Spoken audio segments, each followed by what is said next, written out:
When is it biblically appropriate to leave your church? This is not about personal preference or music style or even hurt feelings. It's about truth. It's about faithfulness. It's about the glory of God. Hebrews chapter 10 verse 25 tells us not to neglect meeting together.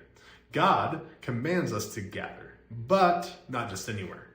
The local church must preach sound doctrine and uphold the truth of Scripture. If your church no longer does that, you may not just have permission to leave, you may actually be called to leave. 2 Timothy chapter 4 verse 3 warns that a time will come when people will not endure sound teaching, but will gather teachers who tell them what they want to hear. So if your church waters down the gospel, avoids hard truths, or prioritizes feelings over the word, you need to pay attention. Galatians chapter 1 verses 8 and 9 says that if anyone preaches a different gospel, let him be accursed.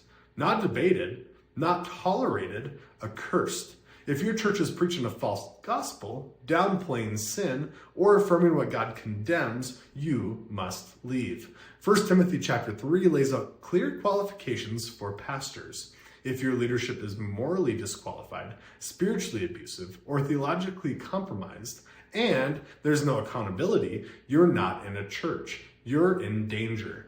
Jude verse 3 says we are to contend for the faith that was once for all delivered to the saints. You can't contend for the faith in a place that's actively abandoning it.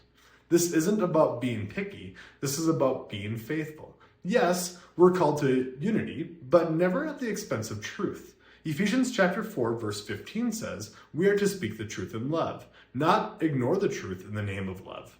And Romans chapter 16 verse 17 says to mark those who cause division by teaching contrary to the doctrine you have learned, and avoid them. If your church is no longer a place where truth is honored, the gospel is faithfully preached, and holiness is pursued, it's not just okay to leave. It's necessary. We don't leave lightly, we don't leave quickly, but we must be more loyal to Christ than to any community. So don't ask, does this church make me feel comfortable? Ask, is this church faithful to Christ? Because when the truth goes, Christ is no longer present in power. Have you been in a situation where you had to leave a church? Drop your thoughts or experiences in the comments below, and let's encourage one another to pursue truth no matter the cost. We still sing, finding joy in every